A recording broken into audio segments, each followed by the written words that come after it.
بسم الله الرحمن الرحيم الحمد لله رب العالمين الصلاة والسلام على أشرف المرسلين وعلى آله وصحبه أجمعين أما بعد. عن عائشة رضي الله عنها أن النبي صلى الله عليه وسلم كان يقوم من الليل حتى تتفطر قدماه فقلت له لم تصنع هذا يا رسول الله وقد غفر الله لك ما تقدم من ذنبك وما تأخر قال أفلا أحب أن أكون عبدا شكورا متفق عليه. ആദരവായ റസൂലുള്ളാഹി സ്വല്ലല്ലാഹു അലൈഹി വസല്ലമയുടെ പ്രിയപ്പെട്ട കുടുംബിനി മഹദി ആയിഷ റളിയല്ലാഹു അൻഹ നിവേദനം ചെയ്യുന്ന ഹദീസാണ്. അവർ പറയുകയാണ്, നബി തങ്ങൾ സല്ലല്ലാഹു അലൈഹി വസല്ലം രാത്രി സമയങ്ങളിൽ തങ്ങളുടെ രണ്ട് കാലുകളും നീരു കെട്ടത്തക്കവണ്ണം നിന്ന് നമസ്കരിക്കുമായിരുന്നു. ഒരിക്കൽ ഞാൻ റസൂലുള്ളാഹി സല്ലല്ലാഹു അലൈഹി വസല്ലമയോട് ചോദിച്ചു, എന്തിനാണ് അള്ളാഹുവിൻ്റെ റസൂലെ ഇപ്രകാരം ചെയ്യുന്നത്? അള്ളാഹു സുബ്ഹാനഹു വ തആല താങ്കളുടെ മുൻപിൻ പാപങ്ങളെല്ലാം പുറത്തു നിന്നിട്ടുണ്ടല്ലോ, പിന്നെ എന്തിനാണ് ഇത്രത്തോളം താങ്കൾ കഷ്ടപ്പെടുന്നതെന്ന് മഹദി ആയിഷ റളിയല്ലാഹു അൻഹ നബി തങ്ങൾ സല്ലല്ലാഹു അലൈഹി വസല്ലമയോട് ചോദിച്ചു. നബി തങ്ങൾ സല്ലല്ലാഹു അലൈഹി വസല്ലം മറുപടി പറഞ്ഞു, അഫലാ ഉഹിബ്ബു അൻ അകൂന അബ്ദൻ ശകൂറ. ആയിഷ, ഞാനൊരു നന്ദിയുള്ള ദാസനാകേണ്ടയോ എന്ന് ആദരവായ റസൂലുള്ളാഹി സല്ലല്ലാഹു അലൈഹി വസല്ലം പറഞ്ഞു. ഈ ഹദീസിലൂടെ നബി തങ്ങൾ സല്ലല്ലാഹു അലൈഹി വസല്ലം നമ്മെ പഠിപ്പിക്കുന്നത് അള്ളാഹുവിൻ്റെ യഥാർത്ഥ ദാസൻ എങ്ങനെയായിരിക്കണം. അള്ളാഹു സുബ്ഹാനഹു വ തആല മനുഷ്യന് നൽകിയ അനുഗ്രഹങ്ങൾ അത് ദിനേന ഉപയോഗിക്കുന്ന ഒരു മനുഷ്യനെ സംബന്ധിച്ചിടത്തോളം അള്ളാഹുവിനോട് എത്രത്തോളം നന്ദി രേഖപ്പെടുത്തി ജീവിക്കണം, ആ നന്ദി രേഖപ്പെടുത്തേണ്ടത് എങ്ങനെയായിരിക്കണം എന്നൊക്കെയാണ് റസൂലുള്ളാഹി സ്വല്ലല്ലാഹു അലൈഹി വസല്ലം ഈ ഹദീസിലൂടെ പഠിപ്പിക്കുന്നത്. നമ്മെ സംബന്ധിച്ചിടത്തോളം കേവലം 5 നേരത്തെ ഫർള് നമസ്കാരം നിർബന്ധ ഘടകമാണ്, അത് ഒഴിച്ചുകൂടാൻ പറ്റാത്തതാണ്. നമുക്കറിയാം, ഒരാൾ വളരെ അത്യാവശ്യ ഘട്ടത്തിൽ നമുക്ക് കുറച്ച് പണം കടം തന്നു, ആ പണം തിരിച്ചു കൊടുക്കുക എന്നത് നമുക്ക് നിർബന്ധമായ കാര്യമാണ്. പിന്നെ അദ്ദേഹത്തോടുള്ള നന്ദി രേഖപ്പെടുത്തുന്നത് എങ്ങനെയാണ്? പിന്നീടുള്ള ജീവിതത്തിൽ അദ്ദേഹത്തിനോടുള്ള സമീപനം നന്നാക്കണം. അങ്ങനെയാണ് അദ്ദേഹത്തിനോടുള്ള നന്ദി രേഖപ്പെടുത്തുന്നത്. മറ്റേത് പ്രത്യുപകാരം ചെയ്യുന്നതാണ്.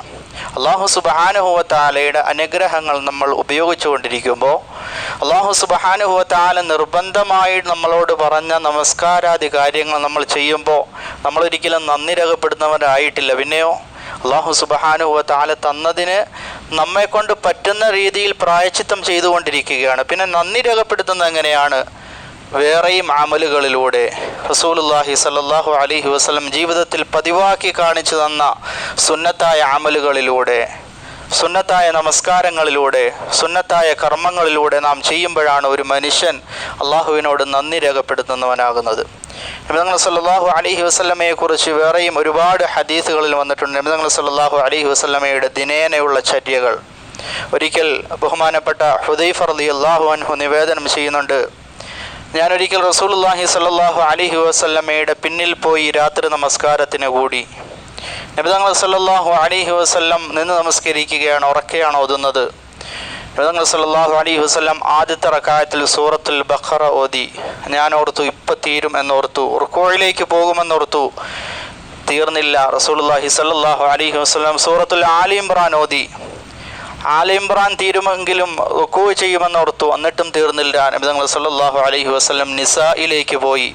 അതിനുശേഷമാണ് നബി തങ്ങൾ സല്ലല്ലാഹു അലൈഹി വസല്ലം റുക്കൂഇലേക്ക് പോയത്. ഈ ഓതുന്ന സ്ഥലങ്ങളിലെല്ലാം, സ്വർഗത്തെ ചോദിക്കേണ്ട സ്ഥലങ്ങളിൽ, അവിടെ നിന്ന് നബി തങ്ങൾ സല്ലല്ലാഹു അലൈഹി വസല്ലം സ്വർഗത്തെ ചോദിക്കും. ഈ ഓതുന്ന സ്ഥലങ്ങളിലെല്ലാം കാവലിനെ തേടേണ്ട, നരകത്തിൽ നിന്നും കാവലിനെ തേടേണ്ട സ്ഥലങ്ങളിൽ അവിടെ നിന്ന് നബി തങ്ങൾ സല്ലല്ലാഹു അലൈഹി വസല്ലം കാവലിനെ തേടും. എവിടെയൊക്കെ കരയണോ അവിടെ നിന്ന് നബി തങ്ങൾ സല്ലല്ലാഹു അലൈഹി വസല്ലം കരയും. ഇത്തരത്തിൽ പതിയെയുള്ള നമസ്കാരമാണ് നബി തങ്ങൾ സല്ലല്ലാഹു അലൈഹി വസല്ലമയുടെ. ഓർക്കണം, സൂറത്തുൽ ബഖറ 2.5 ജുസുവാണ്. സൂറത്തുൽ ബഖറ 2.5 ജുസു ആണ്. സൂറത്ത് ആല ഇമ്രാൻ 1.25 ജുസു ആണ്. സൂറത്തു നിസാ 1.5 ജുസു ആണ്. 5 ജുസുവിൻ്റെ മുകളിൽ ഒരു റക്അത്തിൽ തന്നെ ആദരവായ റസൂലുള്ളാഹി സ്വല്ലല്ലാഹു അലൈഹി വസല്ലം ഓതുമായിരുന്നു. നമ്മെ സംബന്ധിച്ചിടത്തോളം റമളാനിൽ ഒരു ജുസു പുറകിൽ വന്ന് നിൽക്കാൻ വളരെ ബുദ്ധിമുട്ടാണ്. നമുക്ക് കാലവേദന തുടങ്ങും, നമുക്ക് ബുദ്ധിമുട്ട് തുടങ്ങും, പ്രയാസം തുടങ്ങും. പിന്നെയോ അടുത്തുള്ള പള്ളികളിലേക്ക് പോവും, അലന്തറ കൈഫ് പോകുന്ന പള്ളികളിലേക്ക് പോവും. ഇതൊന്നും നിസ്കരിക്കേണ്ടെന്നല്ല പറയേണ്ടത്. പക്ഷേ നമ്മെ സംബന്ധിച്ചിടത്തോളം അല്ലാഹു സുബ്ഹാനഹു വ തആല നമുക്ക് തന്ന അനുഗ്രഹങ്ങൾക്ക് നന്ദി രേഖപ്പെടുന്നത് ഫർളായ അമൽ കൊണ്ട് ഒരിക്കലും നന്ദിയാകൂല. മറിച്ച് കൂടുതൽ അമലുകൾ, സുന്നത്തായ കർമ്മങ്ങൾ അള്ളാഹുവിങ്കലേക്ക് ചെയ്യൽ മുഖേനയാണ് ഒരു മനുഷ്യന് നന്ദി രേഖപ്പെടുത്താൻ സാധിക്കുക. പരിശുദ്ധമായ ഖുർആനിൽ അല്ലാഹു സുബ്ഹാനഹു വ തആല പറയുന്നുണ്ട്, വല്ലദീന ജാഹദു ഫീനാ ലനഹ്ദിയന്നഹും സുബ്ലന. ഒരു മനുഷ്യൻ എൻ്റെ വഴിയിലേക്ക് ഇറങ്ങി തിരിച്ചാൽ, നമ്മൾ കച്ചകെട്ടി ഇറങ്ങി അമലുകൾ ചെയ്യണമെന്ന് വിചാരിച്ച് നമ്മൾ ഇറങ്ങി തിരിച്ചാൽ അല്ലാഹു സുബ്ഹാനഹു വ തആല അവന് എളുപ്പമാക്കി കൊടുക്കും. നമ്മുടെ മാനസികമായ ശക്തിയാണ് ശാരീരികമായ ശക്തിയേക്കാൾ അധികം വേണ്ടത് എന്ന് ഈ ആയത്തിലൂടെ അല്ലാഹു സുബ്ഹാനഹു വ തആല നമുക്ക് പറഞ്ഞ് മനസ്സിലാക്കി തന്നു. അതുകൊണ്ട് സുന്നത്തായ കർമ്മങ്ങൾ, അമലുകൾ ചെയ്ത് അള്ളാഹുവിങ്കലേക്ക് മുന്നേറാൻ ആദരവായ റസൂലുള്ളാഹി സ്വല്ലല്ലാഹു അലൈഹി വസല്ലം എങ്ങനെ പഠിപ്പിച്ചോ അതേ പാതയിൽ പിന്തുടർന്നു കൊണ്ടുപോകാൻ റബ്ബ് സുബ്ഹാനഹു വ തആല നാം ഏവർക്കും തൗഫീഖ് നൽകി അനുഗ്രഹിക്കുമാറാവട്ടെ. സുബ്ഹാനല്ലാഹി വ സുബ്ഹാനക്കല്ലാഹ്.